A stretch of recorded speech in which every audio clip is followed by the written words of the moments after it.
Assalamualaikum warahmatullahi wabarakatuh. Waalaikumsalam warahmatullahi wabarakatuh. Selamat siang Pak. Selamat siang. Bagaimana kabarnya? Alhamdulillah baik Pak. Mohon maaf aktivitasnya saya ganggu Ya tidak apa-apa. karena saya ini harus dalam rangka memenuhi salah satu tugas pendidikan guru penggerak Pak. Iya. Kalau tidak keberatan, Bapak boleh menceritakan kepada saya, mungkin Bapak memiliki salah satu kasus yang di sekolah Bapak ya, yang selama ini jadi dilematika etika gitu. Ya terima kasih kepada Bapak. Ya sebenarnya kasus-kasus di sekolah ini emang pasti ada. Setiap tahun, setiap bulan, bahkan setiap minggu kasus pasti ada. Hanya yang terpenting kita ambil yang sebagai contoh, yaitu ngambil kasus mengenai anak yang jarang masuk sekolah, tetapi dia kan akhir tahun harus naik kelas. Oh iya. Jadi ini merupakan suatu dilema bagi saya Pak. Ya betul. Kagak dinaikkan bagaimana, dinaikkan tidak punya nilai. Ya. Nah makanya saya beserta guru mengambil inisiatif ya untuk tahun yang akan datang, apabila ada yang begini lagi kita akan laksanakan berkunjung ke rumahnya. Iya. Ya Baik. itu Pak. Ya. Ya. Oh, jadi itu kasusnya ya Pak. Iya kasusnya jadi Ada anak. seseorang atau anak yang jarang sekolah ya. Iya, Gitu. iya. Emang bingung juga ya Pak ya. Iya. Ini Pak, yang bagaimana selama ini menghadapi kasus-kasus seperti itu ya, cara mengidentifikasi Bapak itu terhadap kasus tersebut. Yang pertama saya mungkin dapat laporan dulu dari guru kelas. Iya. Ya saya mendapat laporan dari guru kelas. Sesudah itu saya berembuk dulu dengan guru kelas. Ya. Bagaimana solusi terbaik cari supaya anak bisa sekolah dan orang tuanya juga tidak merasa tersinggung. Iya. Nah udah begitu saya rencanakan pasti akan datang ke rumah orang tua siswa itu. Kita akan ngobrol-ngobrol cari solusi terbaik agar anak bisa mau sekolah. Itu Pak. Iya ya Pak. Iya. Nah, selama ini bagaimana Bapak menjalankan pengambilan keputusan kepentingan yang sama-sama benar Pak? Iya. Atau sama-sama mengandung nilai kebajikan gitu. Iya. Jadi begini Pak. Untuk mengatasi masalah seperti ini, ya pertama saya pasti dengan orang tua kita ngobrol ya. Pertama anak jangan sampai putus sekolah. Iya. Karena anak masih kecil, kasihan ya. Betul.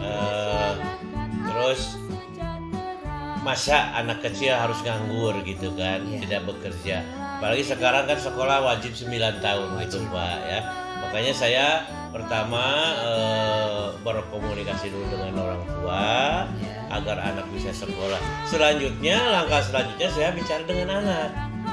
Gitu Pak. Ya kita ngobrol dengan anak, cari masalahnya apa, kenapa pakai dia tidak mau berangkat ke sekolah. Iya. Apakah ada bully oleh teman-temannya, atau misalnya orang tuanya tidak memberikan uang jajan, anak jadi malas.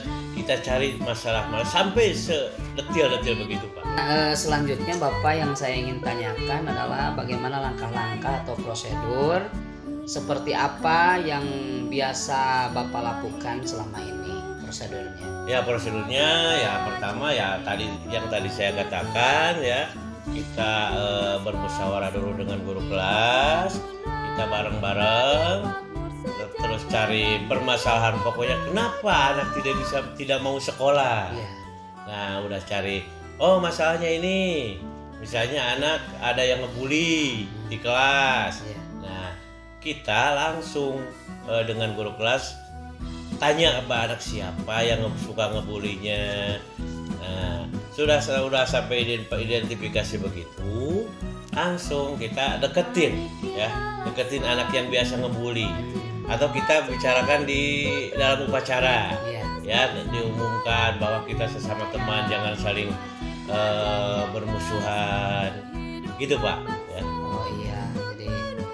seperti itu ya langkah-langkah Iya. yang Bapak lakukan ya Pak. Iya. Nah, yang menjadi penasaran lagi yaitu mengenai hal-hal apa yang selama ini Bapak anggap efektif dalam pengambilan keputusan pada kasus-kasus dilema etika. Yang menurut saya yang paling saya efektif dalam mengambil keputusan dilema etika ini adalah tetap ya kita harus bermusyawarah ya, supaya kita bermusyawarah dengan pihak orang tua, dengan guru ya, dan juga nanti bermusyawarah di dalam kelas itu ya. Untuk selanjutnya Pak, hal-hal apa saja yang selama ini merupakan tantangannya dalam mengambil keputusan pada kasus-kasus dilema etika?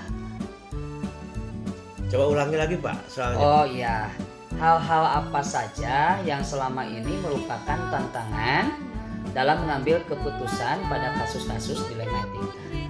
Oh, hal-hal yang dilema ya, Ya, membuat tantangannya tantangannya ya mengambil keputusan. karena mungkin ya pertama kita dengan orang tua kan jarang ketemu ya. Betul. Jarang bertemu dengan orang tua, apalagi dia suka bekerja atau pegawai kantoran kan. Ya, Nah, makanya kita cari waktu yang tepat ya, bisa ngambil sore, kadang-kadang sampai malam juga bisa saya datang ke rumahnya gitu Pak itu ya. ya betul. Karena orang tuanya bekerja gitu. Untuk selanjutnya nih Pak, apakah Bapak memiliki sebuah tata kala atau jadwal tertentu dalam sebuah penyelesaian kasus dilema etika? Apakah Bapak langsung menyelesaikan di tempat gitu ya? Terus atau bahkan memiliki sebuah jadwal ya untuk menyelesaikannya? Bentuk atau prosedur seperti apa yang Bapak jalankan? Biasanya kalau saya ada masalah-masalah begini ya, biasanya suka langsung Pak. Langsung kita selesaikan. Apabila mendengar ada masalah ya, kita langsung berhubung dengan guru kelas, kita langsung datang ke orang tuanya. Tidak dipakai lama lagi Pak, karena takutnya makin memperpanjang lagi masalah. Iya gitu. Jadi cepat respon ya Pak. Iya. Kemudian kira-kira ini adakah ya seseorang mungkin atau faktor-faktor apa yang selama ini mempermudah atau membantu Bapak dalam mengambil keputusan dalam kasus-kasus dilema etika? Ya ada Pak, ya mungkin kita sesama warga sekolah ya, kita mungkin dengan bapak-bapak ibu guru yang senior yang lebih berpengalaman, atau kita kalau misalnya ada masalah tidak terselesaikan, kita ambil ketua RT atau ketua RW warga setempat gitu, yang dekat saja gitu Pak ya. Gitu. Terus faktor-faktornya Pak, mengenai faktor-faktornya? Faktor maksudnya Pak bagaimana? Faktor yang selama ini mempermudah. Oh, yang mempermudah ya kita kedekatan saja itu ya, saling keeratan, kita sudah kita dekat dengan warga ya, sekolah dekat dengan warga, jadi tidak ada masalah gitu Pak. Iya. Jadi itu membantu ya, Ya faktor lingkungan ya, faktor lingkungan. Mempermudah sekali ya. Iya. Dalam khususnya itu dalam mengkomunikasikan permasalahan ya, Iya. Pak ya. Nah ini terakhir Pak, mungkin dari semua hal yang telah disampaikan tadi, Iya. pembelajaran apa yang dapat Bapak petik dari pengalaman Bapak mengambil keputusan dilema etika? Iya, akhirnya kita kan kalau kita mau berusaha pasti ada hasilnya, gitu Pak ya. Kita kesana kemari terus berusaha, deketin orang tua, deketin masyarakat ya, terus dengan warga sekolah juga, dengan guru-guru teman-teman. Akhirnya kan kita ambil keputusan, oh begini cara yang terbaik. Alhamdulillah permasalahan dapat terselesaikan dengan baik gitu Pak ya. Jadi pembelajarannya alhamdulillah anak juga bisa masuk sekolah. Oh iya. Ya itu yang tadinya suka jarang sekolah, kita deketin anaknya, kita sambungin orang tuanya, deketin juga. Alhamdulillah semuanya mengerti ya dengan kebutuhan dia untuk belajar si anak. Orang tua juga ingin mungkin ini anaknya yang lebih maju ya. Jangan sampai kan ada istilah orang tuanya kuli, anaknya masa harus jadi kuli lagi. Iya, betul. ya. Jadi harus ada peningkatan gitu ya. Betul. Gitu Pak. Alhamdulillah lancar. Nah ini terakhir Pak, mungkin dari semua hal yang telah disampaikan tadi, Ya. pembelajaran apa yang dapat Bapak petik Ya. dari pengalaman Bapak mengambil keputusan dilema etika? Iya, akhirnya kita kan kalau kita mau berusaha pasti ada hasilnya, gitu Pak ya. Ya, Kita kesana kemari terus berusaha, deketin orang tua, deketin masyarakat ya, terus dengan warga sekolah juga, dengan guru-guru teman-teman. Akhirnya kan kita ambil keputusan, oh begini cara yang terbaik. Alhamdulillah permasalahan dapat terselesaikan dengan lancar, dengan baik gitu Pak ya. Jadi pembelajarannya Alhamdulillah anak juga bisa masuk sekolah. oh iya. Ya itu yang tadinya suka jarang sekolah, kita deketin anaknya, kita sambungin orang tuanya, deketin juga. Alhamdulillah semuanya mengerti ya dengan kebutuhan dia untuk belajar si anak. Orang tua juga ingin mungkin ini anaknya yang lebih maju ya. Jangan sampai kan ada istilah orang tuanya kuli, anaknya masa harus jadi kuli lagi. Iya, betul. Ya. Jadi harus ada peningkatan. Gitu ya. Betul. Gitu Pak. Alhamdulillah lancar. Mungkin itu kepenasaran saya sebagai CGP ya. Oh iya, bagus sekali itu pertanyaan, bagus ya. Dapat saya aplikasikan nanti ketika saya mungkin ada takdir menjadi pemimpin pembelajaran. Oh iya, amin. Saya doakan. Mudah-mudahan jadi pemimpin yang baik. Amin. Terima kasih atas kesediaan waktunya. Iya, sama-sama. Mohon maaf barangkali aktivitas Bapak terganggu. Iya, tidak apa-apa. Saya doakan agar Bapak senantiasa sehat ya. Amin. Terima kasih Pak. Ya, sama-sama. Assalamualaikum. Waalaikumsalam. Mungkin itu kepenasaran saya sebagai CGP ya. Oh iya, bagus sekali itu pertanyaan, bagus ya. Dapat saya aplikasikan nanti ketika saya mungkin ada takdir menjadi pemimpin pembelajaran. Oh iya, amin. Saya doakan. Mudah-mudahan jadi pemimpin yang baik. Amin. Terima kasih atas kesediaan waktunya. Iya, sama-sama. Mohon maaf barangkali aktivitas Bapak terganggu. Iya, tidak apa-apa. Saya doakan agar Bapak senantiasa sehat ya. Amin. Terima kasih Pak. Ya, sama-sama. Assalamualaikum. Waalaikumsalam.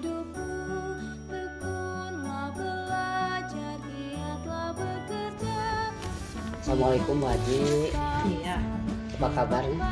baik-baik saja. Apakah Bapak dan Ibu ada yang dapat saya bantu untuk kelengkapan administrasi CGP? Oh iya, terima kasih Bu Haji atas kesempatannya. Kami mengganggu aktivitas Bu Haji pada kesempatan ini. Dan betul sekali apa yang dikatakan tadi Bu Haji.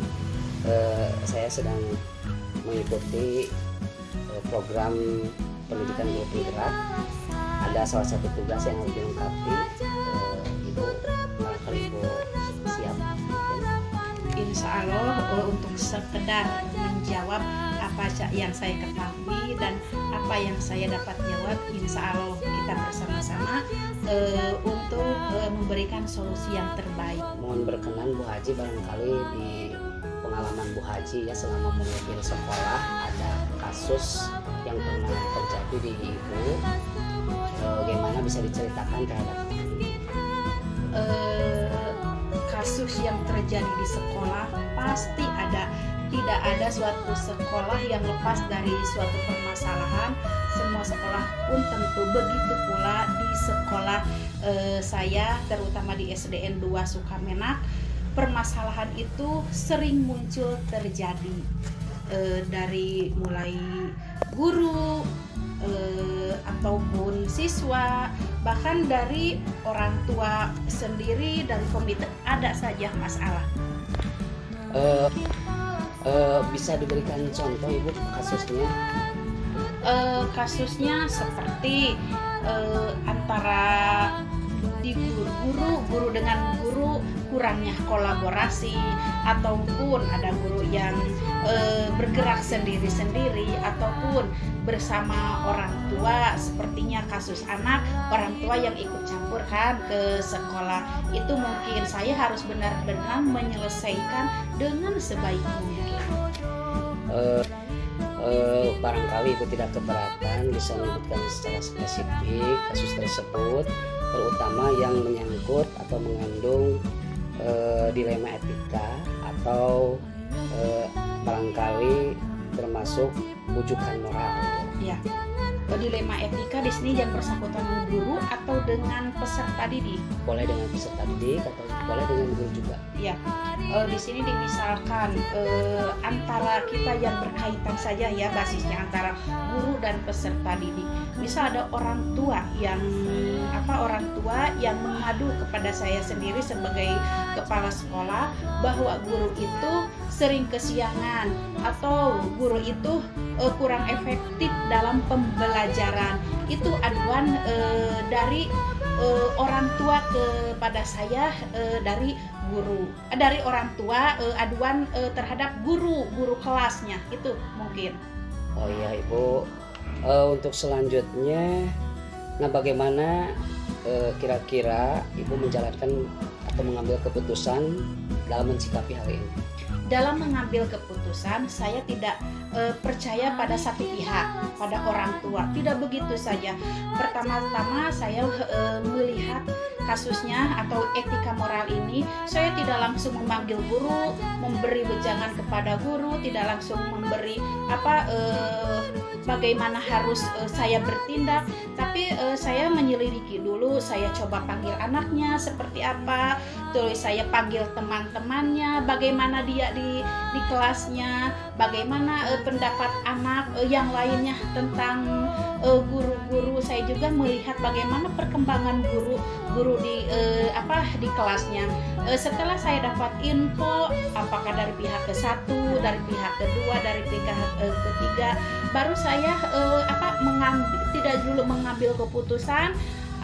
Saya mengumpulkan data-data dulu. Setelah datanya valid, berarti akar masalahnya seperti apa, saya memberi penerangan dulu misalnya kepada orang tua, ataupun kalaupun tidak ada titik temu antara guru dan orang tua, mungkin saya bisa lebih lanjut lagi, kita panggil keduanya, bicara baik-baik, mungkin itu solusinya. Nah selanjutnya tadi juga mungkin sudah terbahas ya mengenai langkah-langkah atau prosedur seperti apa yang biasa Ibu lakukan ya dalam mengambil keputusan. Itu sudah terjawab ya Bu ya? Ya itu mungkin dalam prosedur itu bagaimana kasusnya, kita lihat dulu kasusnya. Kalau kasusnya itu mungkin dapat diselesaikan seperti itu juga, ayo kita panggil gurunya. Kalau tidak yang menyalahi aturan, kalaupun bisa terselesaikan itu juga diselesaikan. Kalaupun ada waktu yang lain diselesaikannya. Kemudian hal-hal apa yang selama ini Ibu anggap efektif ya dalam mengambil keputusan pada kasus-kasus dilema etika? Hal yang paling efektif, saya pendekatan kepada misalnya dalam dilema etika saya berhubungan dengan guru misalnya, saya melakukan pendekatan yang lebih intens kepada guru tersebut. Kalaupun guru tersebut ada kesalahan, ayo kita bicara dengan baik-baik. Kita anggap guru itu sebagai teman sejawat, atau bukan sebagai bawahan. Kita rangkul guru tersebut. Selanjutnya Ibu, yang saya ingin ketahui hal-hal apa saja yang selama ini merupakan tantangan dalam mengambil keputusan? Dalam tantangan mengambil keputusan tantangannya mungkin di satu pihak saya ingin cepat bertindak secara cepat, tapi saya melihat lagi siapa yang saya ajak bicara. Jadi tantangannya perasaan, mungkin rasa bagaimana terhadap guru, begitu. Baik Ibu, selanjutnya yang saya ingin tahu adalah apakah Ibu kira-kira memiliki sebuah tata kala ya atau jadwal tertentu ya dalam menyelesaikan sebuah penyelesaian kasus dilema etika gitu, atau secara langsung di tempat atau gimana gitu? Ya, untuk penyelesaian dilema etika atau moral ini kita lihat dulu akar permasalahannya. Jika akar permasalahannya dapat diselesaikan di tempat itu, kita selesaikan secara langsung. Hari itu juga adapun kalau yang terlibatnya seperti tadi ada orang tua, ada guru, kan kita perlu memprogram bagaimana untuk menyelesaikan dilema etika ini. Kita susun dulu program, waktunya, waktu yang tepat untuk penyelesaian hal tersebut supaya dilema etika ini benar-benar menjadi hal yang terbaik, baik bagi pihak yang satu ataupun bagi saya ataupun bagi yang lainnya. Atau adakah ya seseorang atau faktor-faktor apa yang selama ini mempengaruhi atau membantu ibu dalam mengambil keputusan dalam kasus-kasus dilema etika? Faktor yang membantu saya untuk menyelesaikan dilema etika ini mungkin pertama kesadaran dari semua pihak yang terlibat, yang keduanya kolaborasi yang baik, yang ketiganya rasa ingin kebersamaan di antara yang mempunyai dilema etika tersebut. Itu mungkin yang dapat membantu saya dalam penyelesaian dilema etika atau moral tadi ya. Ada pihak lain mungkin yang dilibatkan dalam hal itu? Pihak lain yang dilibatkan tadi juga bagaimana masalah dilema etika tersebut. Kalaupun saya tidak mampu, benar-benar tidak mampu dalam dunia pendidikan, tidak saya sendiri yang bergerak, contohnya di sekolah ataupun di dalam lembaga itu kan ada ketua K3S atau ada teman-teman kepala sekolah yang lain. Jadi kalaupun saya akan bertindak, saya suka bertanya bagaimana ini untuk penyelesaiannya atau kita selesaikan bersama-sama. Itu mungkin ada masalah dilema etika dari teman-teman kepala sekolah yang sama untuk penyelesaiannya. Dari semua hal yang telah disampaikan tadi, pembelajaran apa yang dapat ibu petik ya, dari pengalaman ibu ya dalam mengambil keputusan dilema etika? Keputusan yang pengambilan dilema etika ini hal yang sangat saya petik hasil dari ini. Pertama yaitu marilah kita bekerja sama dengan solid, berkolaborasilah dengan baik antara semua. Ini di sekolah ya tentunya menyangkut sekolah, baik guru ataupun komite ataupun anak-anak semuanya. Buanglah rasa ego masing-masing. Kita untuk memajukan sekolah ini jangan membawa nama pribadi atau golongan. Kita maju untuk kemajuan sekolah. Dan yang paling terpenting, walaupun di dunia abad 21 ini sudah teknologi yang kita gunakan, tapi saya pesan satu, keteladanan yang tidak akan pernah bisa disingkirkan dari seorang guru khususnya ataupun sebagai kepala sekolah, sebagai pimpinan. Keteladanan itu dikaitkan dengan karakter, terutama sekarang kita menyangkut karakter